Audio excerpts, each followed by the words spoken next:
niño genio en la política. Un niño sabía todo, sabía de qué se trata. Ni los grandes me preguntaban en aquel tiempo. En mi conferencia que daba en universidades y todo, no esperaba esa pregunta. Hoy está conmigo, hoy está, me visitó, es mi sobrino de corazón, lo quiero mucho. Y además, no por ser mi sobrino, por su talento, por su trabajo, por su trayectoria. Es José Luis Guevara. No voy a hablar más, le voy a decir que él se presenta. ¿Quién es José Luis Guevara? ¿Quién es? Bienvenido. Qué amable eres, tío. Me da mucho gusto verte. Como siempre, me da mucho gusto saludarte. Qué padre compartir un espacio así. Y sí, efectivamente, recuerdo mucho cuando nos conocimos. Recuerdo mucho que me llamaba mucho la atención tu libro En Líbano los mártires nunca mueren. Lo veía yo, lo ojeaba, lo leía, ya sabía yo leer. Y efectivamente me llamaba mucho la atención qué podría haber estado pasando en un país como Líbano para que sucediera lo que estaba sucediendo en aquel momento, que era pues una guerra civil que estaba pues minando a la sociedad, la disputa entre los católicos, los musulmanes, toda la relación con la parte pues de Siria, la influencia por supuesto de Israel y de los Estados Unidos en todo este conflicto, en un espacio tan pequeño, por cierto, como es Líbano, tan bello.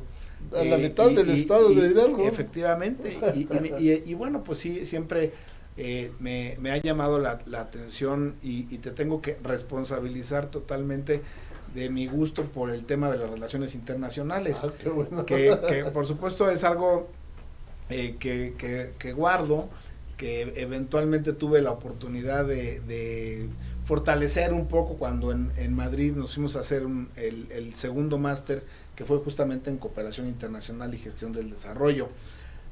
Pero creo que aquí lo interesante, además de siempre platicar contigo, verte y verte que estás bien, es que los temas siguen vigentes. El tema de cómo la buena política construye y cómo la mala política destruye. Y cómo puede parecer algo, pues digo, eso puede parecer obvio, pero en el momento político luego no nos damos cuenta y no sabemos distinguir qué es la buena política y qué es la mala política. Y a veces nos damos cuenta hasta años después. Sí. Pero ya las cosas ya pasaron. Pero aprende uno, pero a veces el aprendizaje puede ser muy caro, muy costoso para las sociedades, porque las malas decisiones en política tienen repercusiones hoy, pero tienen repercusiones en un mes, y a veces tienen repercusiones en 10, en 20, en 50 años. Así es que me parece bien relevante comprender claramente en el extremo están las sociedades que han llegado a circunstancias como lo que ha vivido Líbano, en donde decisiones políticas influidas por temas ideológicos, religiosos, intereses geopolíticos, siguen pasando la factura al pueblo libanés. Y bueno, pues nosotros pensaríamos, bueno, pero eso nunca va a pasar en México, y espero en Dios que nunca suceda. Sin embargo, el que eso particularmente no suceda, no significa que las decisiones que en este momento toman los actores políticos no pueden tener consecuencias negativas en México. O sea, ¿por dónde se empieza? Es decir, ¿cómo se empieza el desgaste de una sociedad? Y cómo puede empezar por algo muy pequeño y después va creciendo y va creciendo y va creciendo y no sabemos a dónde llegamos. Así es que creo que aquí hay algo que es fundamental, y que creo que quienes hemos y trabajamos cerca del gobernador Omar Fayad lo hemos aprendido de él, que es debemos actuar con mucha responsabilidad. Debemos actuar con mucha responsabilidad porque nuestras decisiones tienen consecuencias. Eso sí, desde luego, ¿no? Y nuestras no decisiones también tienen consecuencias. Pero peor, si no toman decisiones es peor, ¿no? Que acaban con todo. Es un mal de la política las no decisiones. Debería, en serio lo digo, haber un ejercicio también de responsabilidad no solo por lo que se hace, sino por lo que no se hace. Porque a veces políticamente se hacen análisis y hay quien dice, no, este tema mejor no lo abordo, y que le explote a otra persona. Y mira, yo lo he visto, Omar Fayad, por ejemplo, es un político que toma decisiones. Y a veces esas decisiones no necesariamente son las más populares, ¿eh? Ahora lo vimos en la pandemia con el famoso no circula. Bueno, por supuesto implicaba muchas incomodidades, por supuesto implicaba que mucha gente no estuvo de acuerdo, mucha gente se molestó, y con toda razón, pero en el fondo era una decisión que pretendía disminuir la movilidad para proteger a la gente, y se logró. Yo me acuerdo cuando el gobierno federal públicamente reconoce que las medidas que toma el gobernador Omar Fayad impactaron directamente en el nivel de contagios y disminuyeron ese nivel de contagios drásticamente, y ahí es donde dices, valió la pena la decisión. ¿Fue una decisión popular? No, no fue popular. No fue una decisión popular, claramente no lo fue. No. Pero fue una decisión que fue en beneficio de la población y que logró salvar vidas, logró evitar que gente entrara al hospital y que quienes llegaran encontraran lugar en el hospital. Si no, se nos iban a saturar los hospitales. Así es que pongo este ejemplo porque sé que es un tema límite y seguramente mucha gente no coincidirá conmigo, y respeto mucho su opinión, pero me parece que nos sirve para ilustrar la diferencia entre decisiones que se toman con base en el principio de responsabilidad a decisiones que pueden ser populistas, porque son diferentes cosas, una de otra.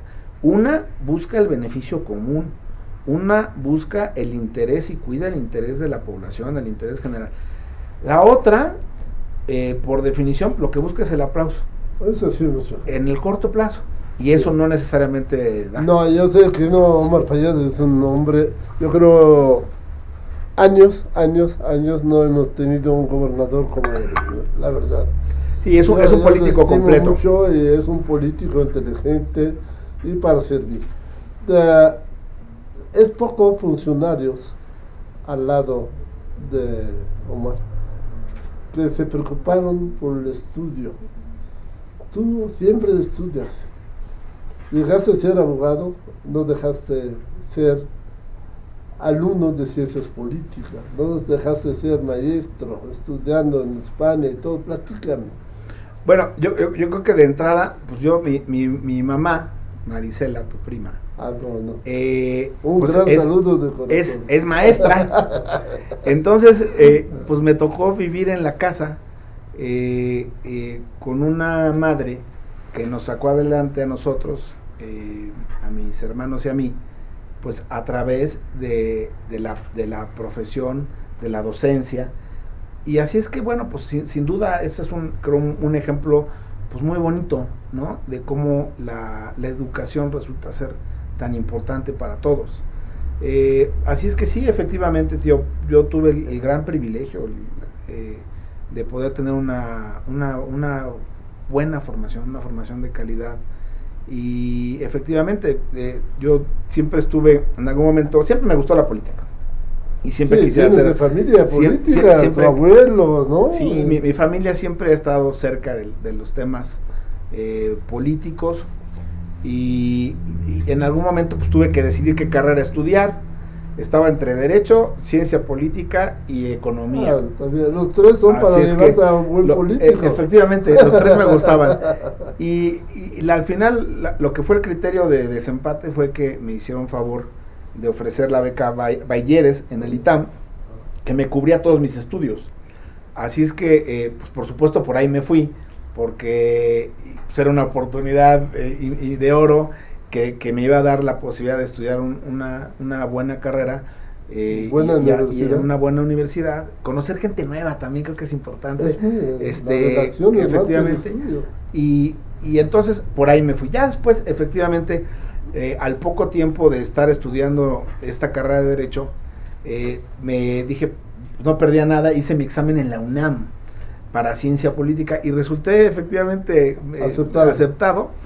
Y debo reconocer, no concluí esta segunda carrera, la de Ciencia Política, porque como joven inquieto que era, pues de repente ya estaba en la sociedad de alumnos del ITAM y ya me había metido a un despacho de derecho constitucional y también tenía una novia y entonces pues como es normal una nada más y como es normal pues entonces tomé la decisión de no continuar ese proyecto. Sin embargo, el tiempo que estuve en la UNAM, un saludo a todos aquellos que estudian en la UNAM y en todas las universidades públicas del país, que sin lugar a dudas es el gran semillero de talento y de liderazgo de México, pero conocimos muchas cosas.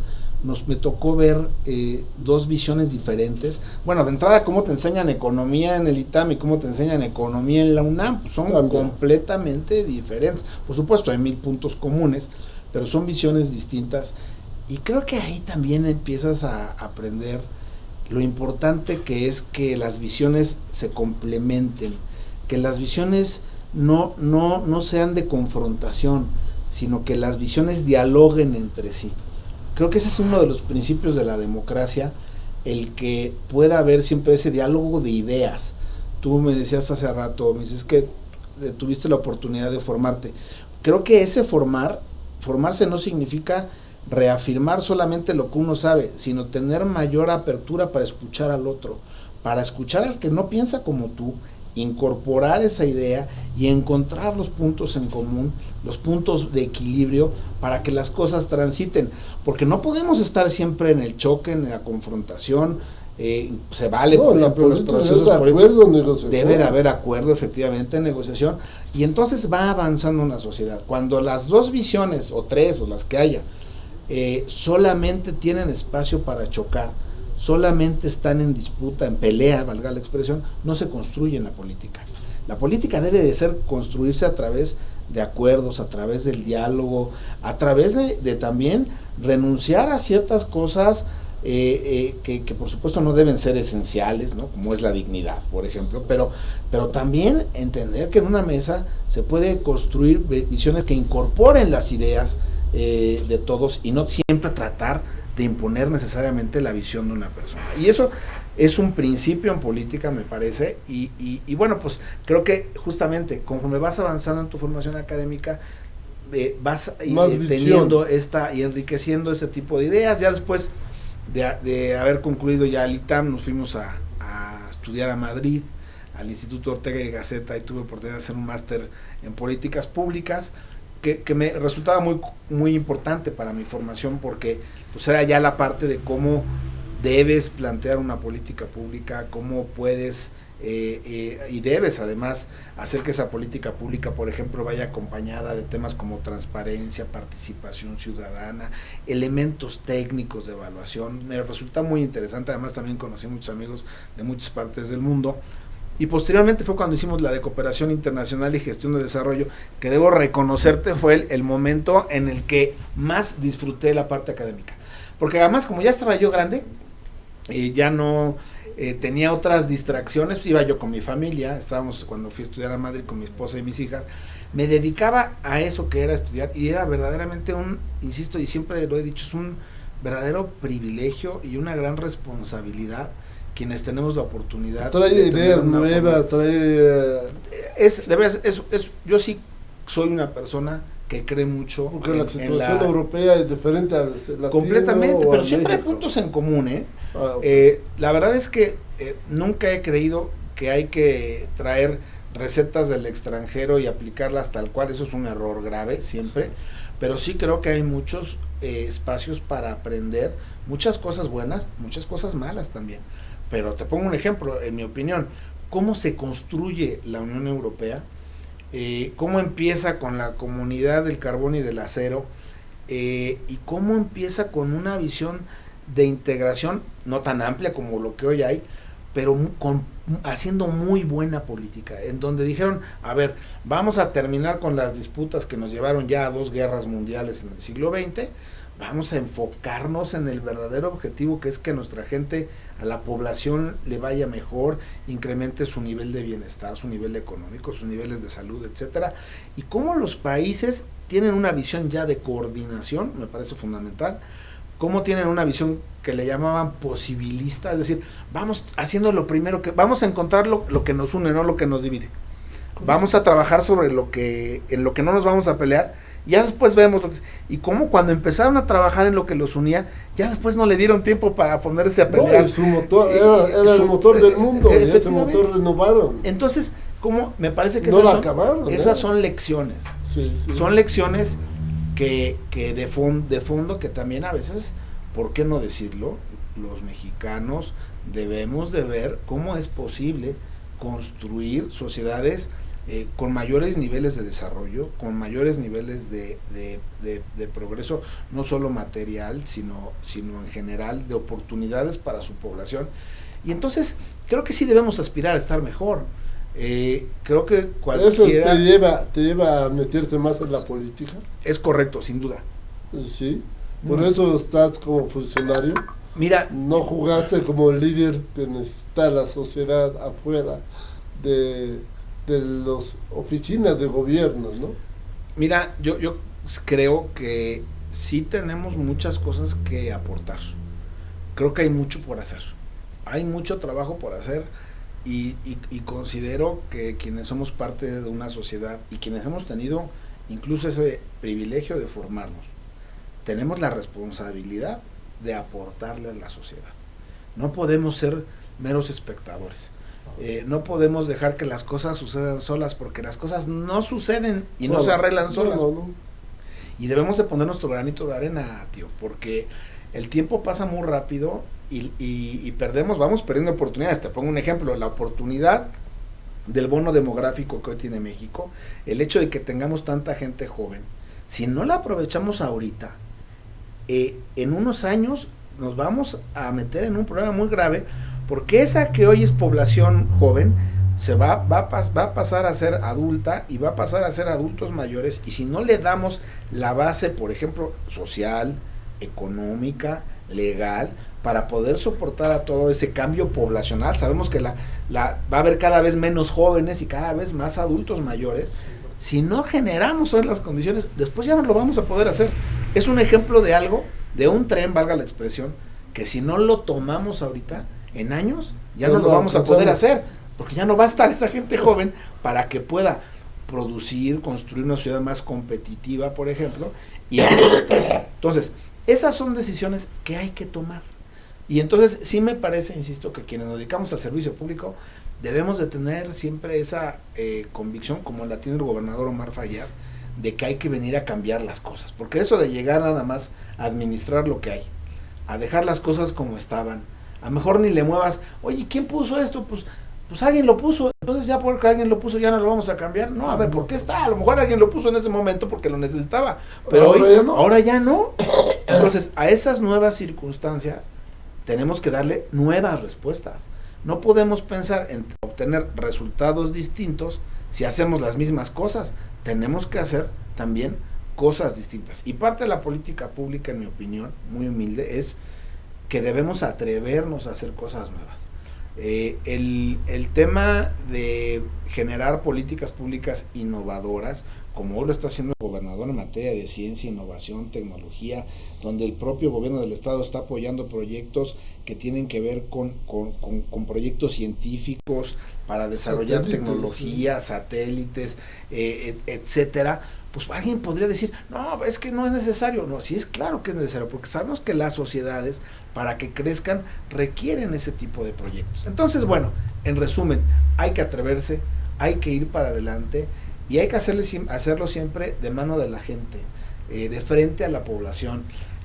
Los políticos, los servidores públicos, nos debemos a la gente, y debemos actuar siempre con total cuidado, con total honorabilidad, para que nuestros actos siempre estén sustentados en la transparencia, en la no corrupción, en la participación ciudadana. Y creo que eso es muy importante. Fíjate que ahí en la Secretaría de Movilidad y Transporte, el gobernador nos encargó, nos ordenó que hiciéramos un cambio de un espacio, él lo ha dicho públicamente, que antes tenía pues muchas observaciones y dudas de la ciudadanía.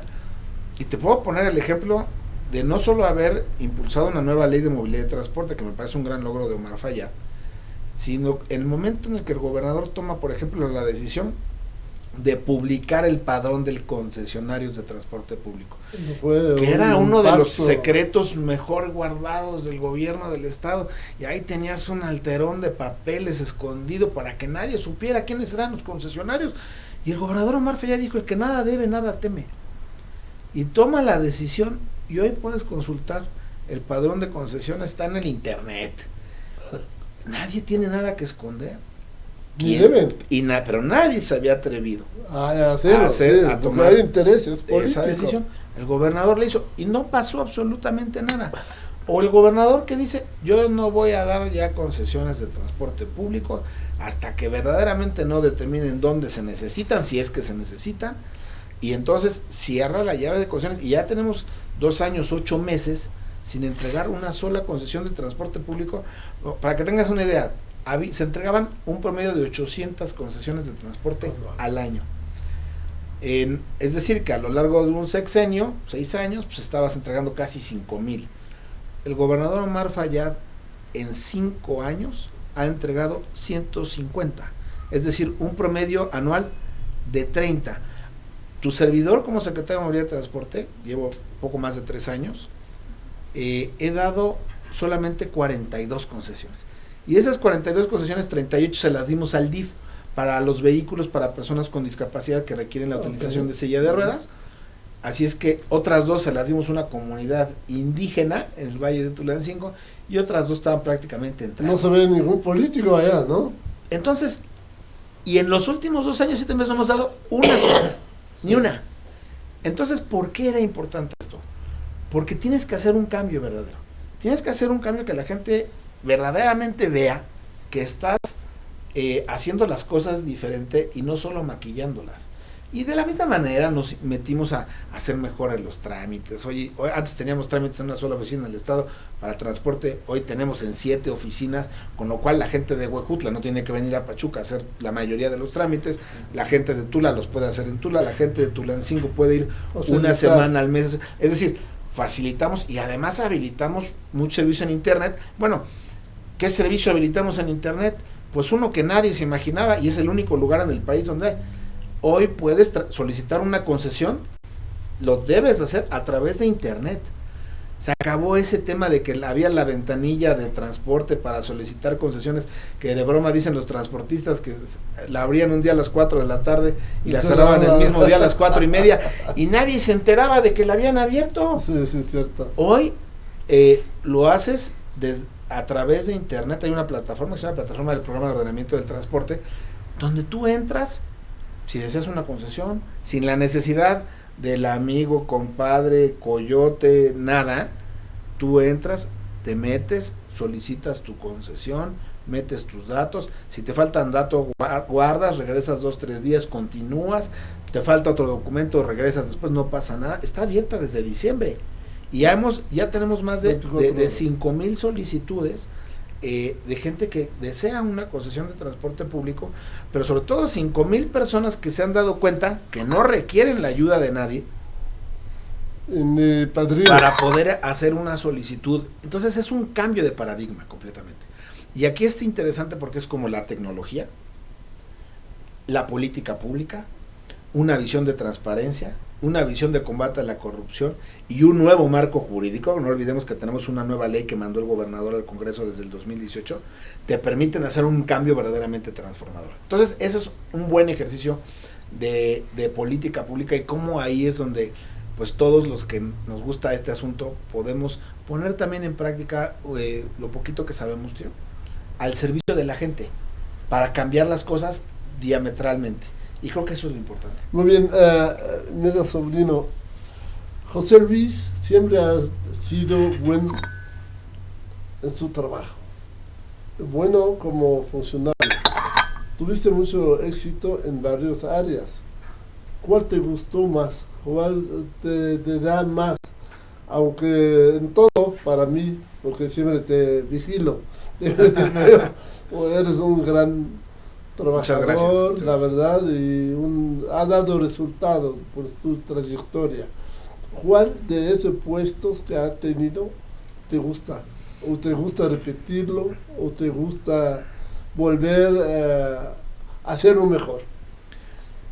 Bueno, yo creo que si personalmente, si algo disfruto es el contacto con la gente. Cuando, por ejemplo, tengo la oportunidad de ir a la Huasteca, platicar con la gente de las comunidades. Son muy difíciles. No, para nada. Es gente de bien, gente buena, gente que también a lo largo de la historia no siempre ha recibido el apoyo que merece, pero es gente noble, y cuando escuchas sus planteamientos y cuando les puedes apoyar y cuando puedes tenderles la mano, me parece que es lo que yo personalmente más disfruto.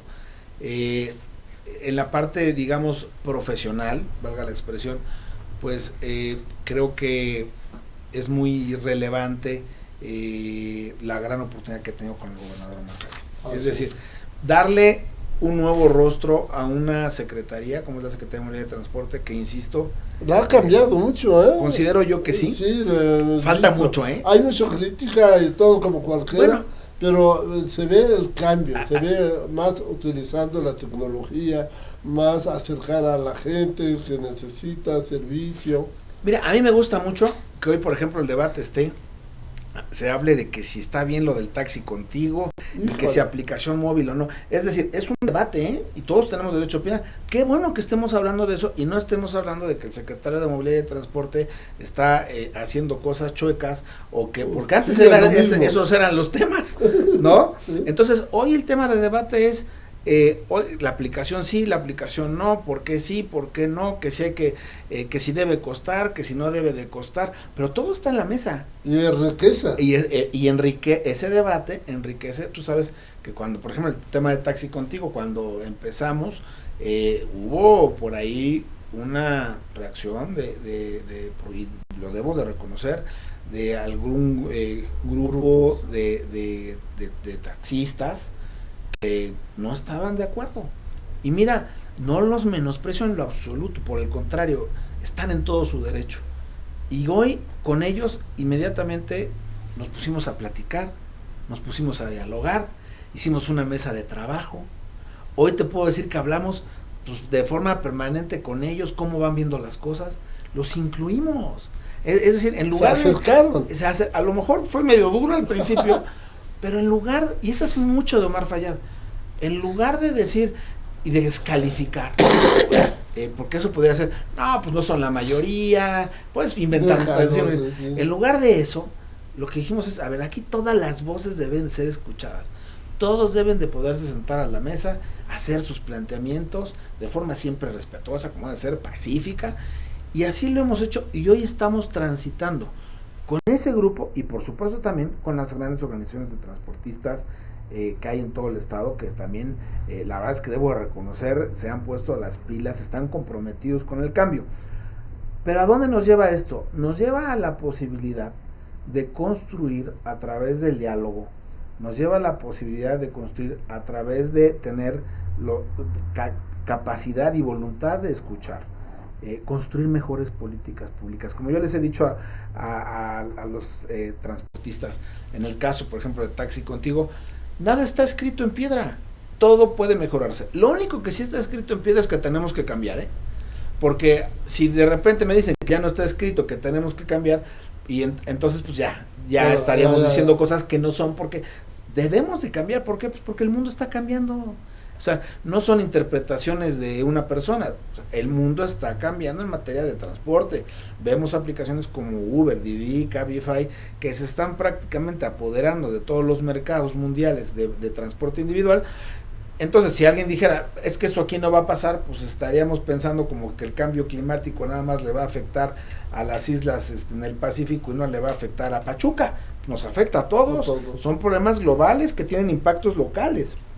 Y aquí claramente este tema es un asunto que debemos de abordar. Entonces, si teniendo claridad de que debemos abordarlo, ahora sí, ¿qué hacemos? ¿Cómo lo mejoramos? ¿Qué le cambiamos? Y ahí vamos transitando. Sí, pocos secretarios, yo le respeto a todos, pocos tienen conocimiento del Estado. Tú has gerado el Estado antes que llegue a ser secretario. En DEMUN has cambiado muchas cosas. A mí me consta porque allá estuvimos colaborando algunas cosas con el mundo. Hoy también tenemos un libro, todavía no lo autorizan publicarlo junto con ellos, y gracias a tu trabajo, que conociste todos los 84. ¿Y eso ayuda a un funcionario conocerlo o eso estorba? Porque le veo en ti que te ayudó a conocer a dónde vas, con qué vas, conoce a la gente por medio de eso. Y pocos secretarios tienen esto. Están encerrados atrás del escritorio y tienen un oído sordo y otro a medio de escuchan. Eso es que... Yo te diría, todos mis compañeros son gente talentosísima a la que yo les reconozco el gran trabajo que llevan a cabo de forma permanente. Todos también tenemos nuestra historia y tenemos visiones que hemos ido construyendo a lo largo de nuestros diferentes espacios y carreras profesionales. En mi caso, lo que yo te puedo decir es que efectivamente tuve la oportunidad como director general del Instituto Hidalguense para el Desarrollo Municipal, en donde estuve prácticamente 7 años, pues de conocer todo el estado. Existe cambio a nivel nacional. De conocer problemáticas, la problemática de cada municipio, y después sí, efectivamente, además debo decirlo también con toda claridad, con el apoyo del gobernador Omar Fayad, de impulsar proyectos que han tenido relevancia a nivel nacional, como es el Sistema Hidalguense de Profesionalización Municipal, en donde pues buscamos en aquel momento cambiar la visión del funcionario público que llega por recomendación, sin cartas credenciales, sin perfil, a funcionarios públicos que en los puestos clave para hacerlo debieran de tener perfil profesional, pero además una certificación en competencias que garantizara que conocía lo que debe de hacer en el cargo, es decir, tesoreros que sepan lo que tiene que hacer un tesorero y cómo se debe de hacer y que demuestren que lo saben hacer, sí. Secretarios del ayuntamiento, obras públicas, protección civil, la instancia de la mujer, son 7 o más, ¿no? Eran 7, pero ha ido creciendo. Hoy, por ejemplo, el titular de movilidad del municipio también ya deberá ser certificado. Estamos trabajando con la directora general del INDEMUN, de quien me precio de ser no solo su amigo, sino tenerle todo el reconocimiento, porque por ser mujer y ha hecho un extraordinario trabajo. Lo hizo cuando yo tuve la oportunidad de coincidir con ella y lo está haciendo hoy, y nos está apoyando mucho, Alma, en poder empujar ahora este estándar de competencia para titulares de movilidad, que además es interesante porque los estándares de competencia no existían en el país. El registro, por ejemplo, el titular de registro civil, no existía ese estándar de competencia. Entonces, se hizo para Hidalgo, pero tuvo efectos para todo el país. Hoy esos estándares son un legado del estado de Hidalgo para todo el país. Y bueno, ¿qué te puedo decir? Esa creo que fue uno de los temas que me unen al gobernador, porque el gobernador Omar Fayad es un gobernador municipalista por definición. Él siempre ha estado luchando en la arena municipalista. Fue presidente de FENAM, de CONAM, pero además tiene el cargo de presidente honorario de la FENAM. Así es que es un municipalista de los más importantes del país, y ahí coincidíamos mucho. Yo creo que eso de alguna manera permitió que el señor gobernador en algún momento considerara a este humilde servidor para las responsabilidades futuras, pero al final creo que es interesante ver cómo podemos tener impacto, fíjate, en lo que hacemos a nivel local. Ahí va al revés, soluciones locales que pueden tener impactos más globales, ¿no? Hablamos hace rato de problemas globales que tienen impactos locales. Aquí fueron soluciones locales que tuvieron impacto global, porque lo que conocemos como el modelo Hidalgo de profesionalización municipal hoy es un modelo que seguramente se puede mejorar, pero que se convierte en un referente a nivel nacional. E incluso yo te diría, me acuerdo que ya muchos lugares de otros países querían conocer el modelo, porque es un modelo muy flexible. Pero bueno, son las cosas, valga la expresión, que uno puede ayudar a construir, porque no las construye uno. Y aquí es bien importante dejar muy claro que no es José Luis Guevara, es todo un equipo que construye cosas, todo un equipo que tiene objetivos comunes, el que logra dar estos resultados siempre bajo la figura del gobernador Omar Fayad, que es quien con su ejemplo nos dice hacia dónde debemos de ir, nos da claramente el rumbo, y nosotros debemos de ejecutar y de interpretar eso que nos está pidiendo el gobernador, porque si el gobernador nos pide una cosa y hacemos justamente la otra, si el gobernador nos dice quiero secretarios de tierra, quiero secretarios que sean sencillos, quiero secretarios que sean cuidadosos en su trato con la población, que sean sensibles con la gente que reciban en su oficina, y no hacemos justo lo contrario, pues entonces estaríamos mal. Tenemos que ir en congruencia de lo que él nos dice con sus actos. Lo vemos en una audiencia pública, bueno, ahorita por el tema de la pandemia sabemos que se suspendieron las audiencias, pero lo veíamos en la audiencia pública recibiendo a cientos de hidalguenses, escuchándolos, dándoles respuesta. Pues ahí el ejemplo está, y nosotros debemos de hacer lo que él hace, que es recibir, escuchar y atender, ¿no? Eso la cabeza. Vamos a otro bloque 2. Quiero saber tu punto de vista sobre varios. Por favor. Sí. Modernidad. ¿Qué piensas de la modernidad en tu área y en general? Bueno, me parece que el concepto modernidad es un concepto muy relativo. Hay cosas que por ser modernas son buenas, pero hay cosas que por ser modernas no necesariamente lo son. Y diría que la modernidad, como de la moda, lo que te acomoda. Es decir, hay cosas que bajo la bandera de la modernidad se han perdido y no deberían. Por ejemplo, tomarte un café con un amigo, escucharlo, tomarte un café con un adversario, escucharlo. Son cosas que se han ido perdiendo, pero que resultan, en mi opinión, fundamentales. Y hay quien pensaría, pues que eso ya no es moderno, pero en mi opinión son prácticas de fondo que debemos de conservar. Pero por supuesto hay otras que la modernidad nos da, como es los grandes avances científicos, los grandes avances tecnológicos. Así es que diría que hay que hacer una buena mezcla entre Ok, tú ya me hablaste mucho de la movilidad.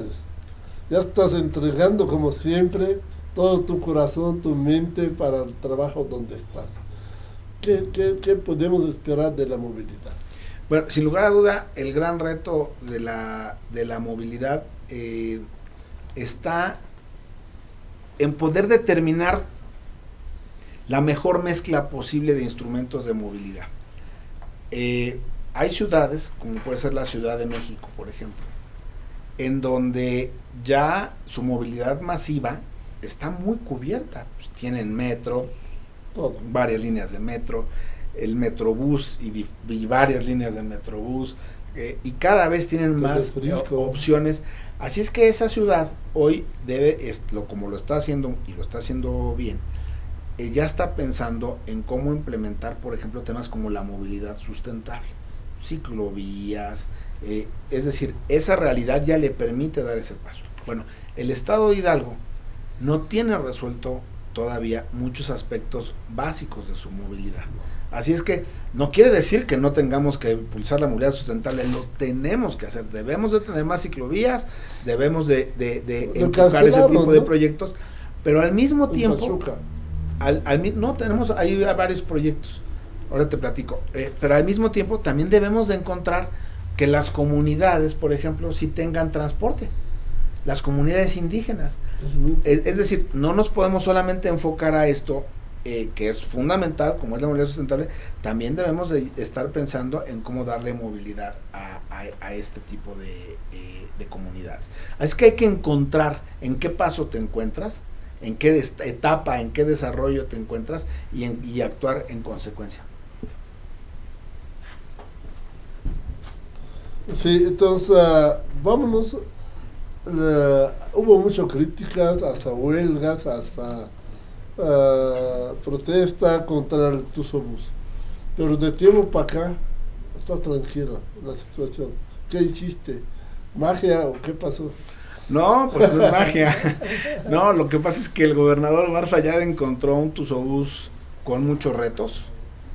Traía una calificación de 3/10, para que tengamos una idea. muchos problemas. Mucho. El gobernador lo dice muy bien, dice, no estaban contentos nadie, los automovilistas les quitaste carril, no estaban contentos. Los pasajeros no estaban contentos porque pues les pusiste un sistema muy complicado en ese momento. Los concesionarios no estaban, o sea, es decir, no había un consenso social en torno al Tusobús.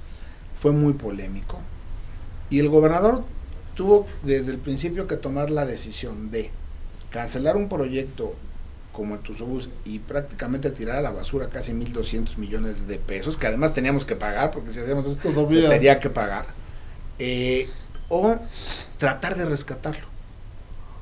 Fue una decisión muy complicada que el gobernador tuvo que tomar, y la decisión que tomó fue no tirar a la basura 1.200 millones de pesos y hacer todo lo necesario para mejorarlo. Hoy, a 5 años de que el gobernador, prácticamente 5 años de que entró como gobernador y 6 años de la existencia del Tusobús, te podría decir que logró su objetivo. Hoy tenemos un Tusobús, y no hablo de echar las campanas al vuelo, nos falta mucho por hacer, aclaro, pero hoy tenemos un Tusobús muy distinto. Hoy la calificación que nos da, no nosotros, el INEGI, que hace encuestas en todo el país y hace mediciones en todo el país, es cercana al 8/10, ya no es 3/10. Pero además el Tusobús es el sistema de transporte masivo que más ha crecido en la historia en lo que hace a la aceptación de sus usuarios. De una medición a otra, el brinco fue de casi 15%, y esos brincos son nunca se había dado que creciera tanto. Hay quien diría, es muy poco, ¿no? En estas mediciones ¿por qué se hace? Pues se hace porque el gobernador toma la decisión de entrada, la dolorosa decisión de rescatar la operación del Tusobús. Había un operador, un concesionario que inicialmente lo había tomado, que no estaba dando los resultados que se habían planteado. Así es que ante una situación muy complicada, en la que un día pues prácticamente cayó el servicio a la mitad, se tomó la, insisto, dolorosa decisión de revocarles la concesión. Fue una decisión muy dura, también polémica, pero que se tenía que hacer. Así es que esa decisión dio después lugar a otras decisiones que nos permitieron ir mejorando. Abrir la estación central de autobuses, el Tusobús, generar un nuevo servicio que es el Express 01, que te permite cruzar la ciudad en prácticamente 30 minutos, y varias decisiones en el Tusobús, mejorar el parque vehicular, abrir el servicio nocturno, que desafortunadamente con la pandemia lo tuvimos que suspender porque pues era complicado, además lo queríamos que hubiera menos movilidad, y otras decisiones que permitieron, por ejemplo, salvar las fuentes de empleo de los trabajadores que estuvieron a punto de perderse. Hoy el Tusobús lo está operando un operador temporal, no se ha concesionado, no se ha vuelto a concesionar, estamos esperando, pero lo que quiero decirte es que todo este cúmulo de decisiones le ha resultado al gobernador en un servicio que no es el que quisiéramos, podría ser siempre mejor, pues la gente merece siempre lo mejor, y si llegas a lo mejor, más, ¿no? Pero muy diferente. ¿Van a abrir otras rutas? Por el momento no. Por el momento no estamos contemplando proyectos de esa magnitud. Somos una administración que está prácticamente ya en su último tramo de gobierno. Ahorita nos estamos enfocando en la parte del programa de ordenamiento del transporte, pero convencional, porque mira, el Tusobús, en situaciones normales tenemos en el transporte alrededor de 2 millones de viajes al día. De esos 2 millones al día, en circunstancias normales, solo 100,000 las hace el Tusobús, y casi 2 millones las hace el transporte convencional. Entonces, si quieres impactar a la mayoría, ¿en dónde tienes que trabajar? Pues en el convencional, que a lo mejor no es tan romántico, no se ve tanto, no es tan aparatoso, pero es taxi contigo. Por eso tenemos que mejorar el taxi, y por eso hicimos todo un planteamiento en el programa, porque hoy tenemos ya un estudio, para mejorar el transporte en las rutas en los 84 municipios. Pero además hay una figura que plantea el gobernador Fayad, igual única en todo el país, que es la del transporte comunal indígena, para darle movilidad a las comunidades indígenas. Entonces, a lo mejor no va a ser tan vistoso como puede ser una obra muy grande, pero el impacto que tiene en la cantidad de personas es muchísimo mayor. Te doy servir a 1 a 20. Ok, ¿por qué no vino Uber? Es una decisión consensada, dialogada entre en su momento el poder ejecutivo y el sector transportista del Estado y posteriormente con el propio Congreso del Estado, en donde se tomó la decisión, número 1, de modernizar el transporte individual, pero número 2, hacerlo a través de los propios taxis. Es decir, no generar conflicto pues de intereses. No desaparecer un sector que es el del taxi tradicional, que en todos los demás países y en una muy buena cantidad de ciudades del país, de México, ha ido desapareciendo. ¿Por qué desapareció? Pues porque no se entendió que se tenía que hacer algo radical para poderlo proteger. Y proteger no es cerrarle la puerta a las aplicaciones. Proteger significa darle un tiempo a esta situación, pero modernizar el transporte, porque la gente lo que quiere es un transporte más moderno. Entonces creemos que le podemos dar a la población el transporte que merece, pero hacerlo a través de los taxis. Y es una apuesta bien complicada. Es más, te diría que mucha gente apuesta porque no va a salir. Yo espero que salga, porque el resultado de que no salga sería catastrófico para el sector transportista. Es decir, necesitamos modernizar. Hoy vemos que ya empiezan los taxis a familiarizarse con la nueva tecnología, porque tenemos taxímetro digital para que la gente pague lo justo, botón de pánico para que la gente vaya más segura, geolocalización porque es una unidad de transporte público y por muchas razones debemos de saber dónde está, y obviamente una aplicación móvil para que la gente pueda pedir el servicio a su casa, la pueda pedir a su trabajo, sepa quién va, qué conductor va a ser, quién lo lleva, pueda compartir su viaje con un familiar, etcétera. Entonces, creemos que lo merecen los hidalguenses y lo merecen los transportistas. Ok, en tu proyecto a futuro y todo, ¿no te perjudicó la pandemia? Sin duda, sin duda. ¿Sí? ¿No atrasó tu proyecto? La pandemia creo que afectó la planeación que todos teníamos, pero bueno, era un asunto al que le teníamos que dar prioridad. Yo no diría, es que dicen que uno hace los planes, pero al final pues las circunstancias cambian todo. Y nosotros entendimos, y el gobernador Omar Fayad lo entendió muy bien, que lo que nos tocaba en ese momento, y nos toca en ese momento, era responder a la pandemia. Entonces, como servidor público, cambian tus prioridades y tienes que decir, bueno, esto que estaba aquí en mi prioridad, lo voy a dejar de lado y ahorita me voy a dedicar en este caso, nos tocaba hacer cosas para salvar vidas en el transporte, cuidar el tema de los cupos, mejorar el tema de la sanitización de las unidades, etcétera, etcétera, todo lo que se hizo y se ha estado haciendo en el transporte. Así es que no lo veo como una pérdida de tiempo, más bien veo que cambiaron las prioridades. Imagínate que yo hubiera estado pensando en una cosa mientras lo que me tocaba era cuidar la salud y la vida de los hidalguenses. Me parece que ahí, y espero haber respondido a la confianza del gobernador, porque es un tema muy relevante. Sí. Vamos al bloque 3, memorama de personajes. Hay varios personajes hidalguenses.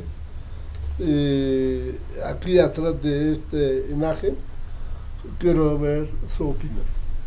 Entonces, ¿qué saco así? Sí, Israel Félix. Mi amigo, amigo. Hemos hecho muchas cosas juntos y yo espero que sigamos. Fue del equipo, ¿no? Es del equipo para allá. Es un hombre valiente. Deseo que le vaya bien en todas las responsabilidades y los proyectos que emprenda, y siempre transitaremos de forma coordinada. Muy bien. A ver, otro. A ver. Carolina Vigiano. Muy bien. Otra compañera. Es mi amiga desde hace muchos años. Es una dama, merece y merecerá siempre todo mi respeto.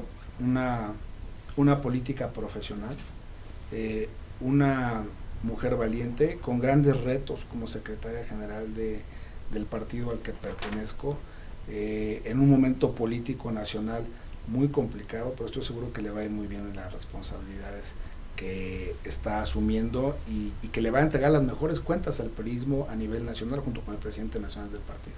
Muy bien.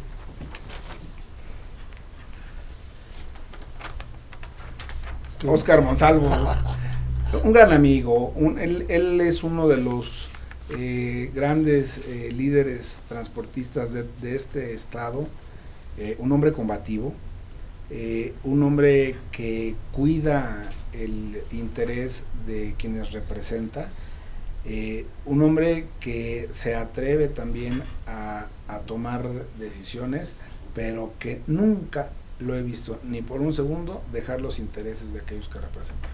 Muy bien. Pedro Solares. Viene atrás. Otro gran amigo, ¿qué te puedo decir? A Pedro lo conozco desde hace muchos años. Un hombre polémico, pero un hombre que conoce, que nació en el tema de transporte, un hombre institucional, diría yo, un hombre leal, pero sobre todo leal a sus principios de la base. Es un hombre de base, es un hombre que está en calle, que está en campo, y que siempre quiere hacer cosas nuevas.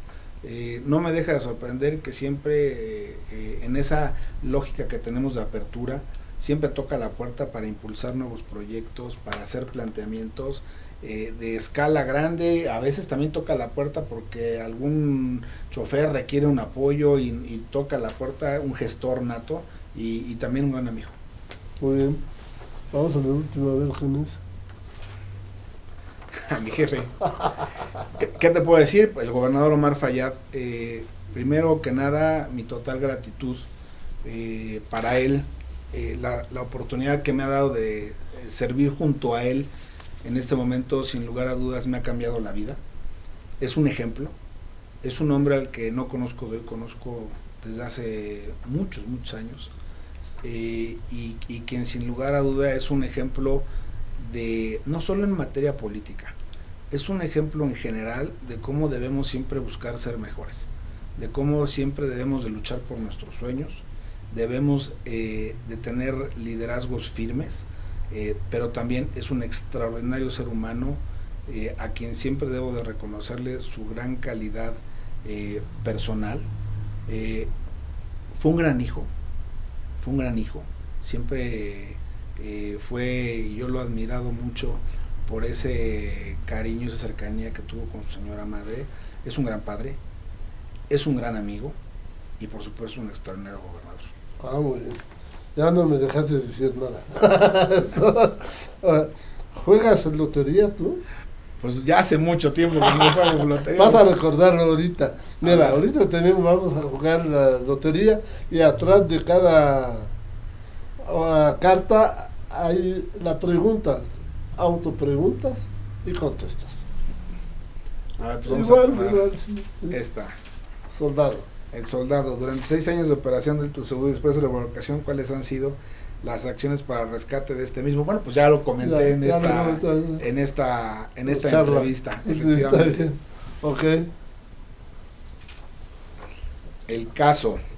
¿Cómo ha sido aceptado por la ciudadanía, operadores y concesionarios el plan de modernización del sistema de taxis y Taxi Contigo? Yo diría que por la ciudadanía muy bien, porque ve bien que haya esa solidaridad y ese sentido de tratar también de apoyar al gremio taxista, a la vez de darle a la gente el servicio que merece. Por los taxistas, yo diría que en general al principio bien, no lo que quisiéramos, pero te diría que cada vez es más aceptado y vamos muy bien. Muy bien. Sí. Okay. La Corona. ¿Qué acciones ha realizado en materia de movilidad durante esta administración? No, el gobernador ha hecho muchas. De entrada creó la Secretaría de Movilidad y Transporte, que no existía, le dio rango de secretaría, toma la decisión de mantener el Tuxtebús, impulsa una nueva ley de movilidad y transporte, impulsa un nuevo reglamento de movilidad y transporte, construye el gobernador una estrategia integral de movilidad que atienda la movilidad masiva, la movilidad convencional y que atienda la movilidad sustentable, transparenta el padrón de concesiones de transporte público, crea el programa de ordenamiento del transporte para dotar a todos los municipios de diferentes opciones de movilidad. Cierra la llave de la entrega de las concesiones, que era pues una llave bastante amplia, valga la expresión. Decide darle las concesiones a los que verdaderamente las van a trabajar, que son los choferes, los transportistas de a de veras, y genera, como ya lo comentado, los mecanismos para poder solicitar las mismas, además de modernizar una secretaría a través de tecnología, transparencia, etcétera, que antes pues era una dependencia pues muy burocrática, ¿no? Entonces se me ocurre esto, y hay muchas cosas más que ha hecho el gobernador Omar Fayad.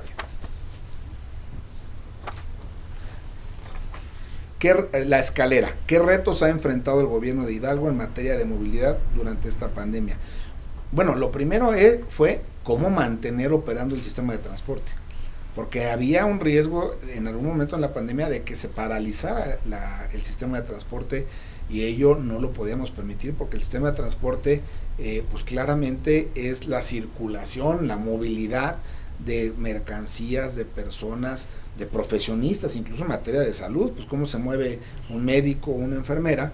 Así es que lo primero era mantener funcionando ese sistema, y obviamente hacerlo con las mayores medidas de prevención del COVID posibles, en una pandemia que no conocíamos bien a bien desde el inicio cómo funcionaba su mecanismo de contagio, etcétera, etcétera. Así es que, bueno, ha planteado muchísimos retos, pero insisto, creo que el gobernador fue de los primeros estados en establecer, por ejemplo, disminuir los cupos en el transporte, establecer diferentes formas para operar, ventanillas abiertas, el uso de cubrebocas obligatorio, etcétera. Así es que, y hacerlo, bueno, con las capacidades que tenemos, que también, como siempre, son limitadas, no podemos estar en todo momento y en todo lugar. Así es que, bueno, muchos retos. Muy bien, la última. Bandera. De acuerdo al programa de ordenamiento del transporte, ¿cuáles son las acciones que se implementan para garantizar transparencia y justicia para operadores y concesionarios? Bueno, pues ya lo comentamos. Mira, yo creo que ellos deben de saber que siempre que se acercan a la Secretaría van a ser tratados con justicia, que siempre que se acercan a la Secretaría van a ser tratados como los seres humanos que son. Tenemos en la Secretaría unos timbres que así muy grandes, que dicen: si no te atienden como te mereces, toca el timbre y te atiende el secretario de movilidad. El mensaje que queremos ahí mandar es que si alguien de repente siente que no lo están tratando con transparencia y justicia, como dice la pregunta, siempre va a poder acudir a nosotros. Nosotros no somos sus enemigos, por el contrario, estamos para servirles. Así es que eso se ha visto reflejado en acciones como esta detalle que te platico, pero también en el hecho, por ejemplo, de que puedan solicitar concesiones directamente, pero también en el hecho de que cuando van a hacer un trámite con nosotros, en lugar de la gran fila o de tener que pasar ahí con una palanca como antes era, pues hoy te asignan un número y como llegues atendemos, no atendemos ni antes ni después. Entonces, bueno, son algunas acciones que podemos hacer. Hay muchas más que se han hecho y muchas más que están pendientes por ejemplo.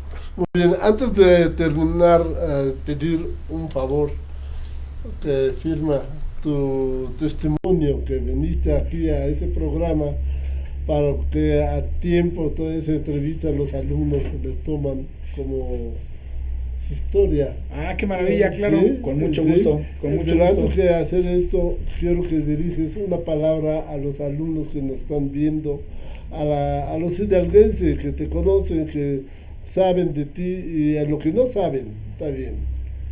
No, pues yo agradezco que se hayan tomado el tiempo de escucharme, de escucharnos.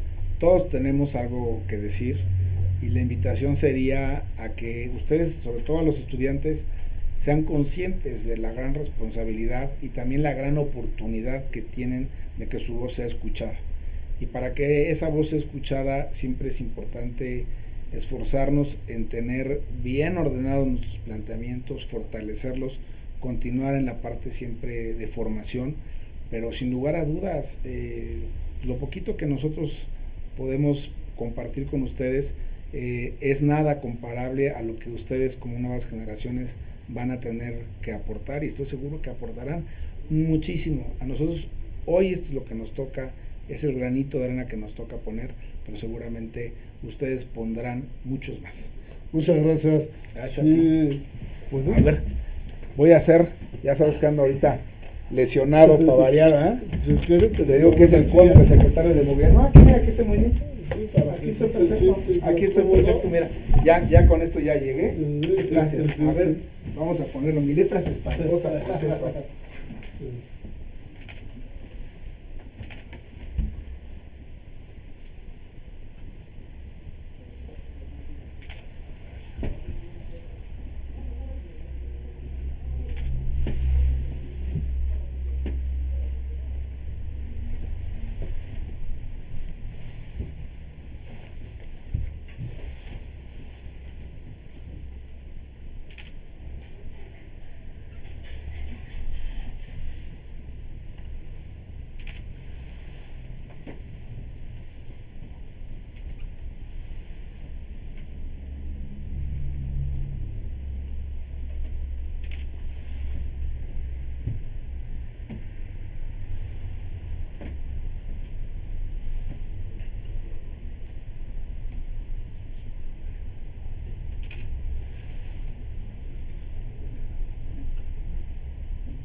Listo. Muchas gracias.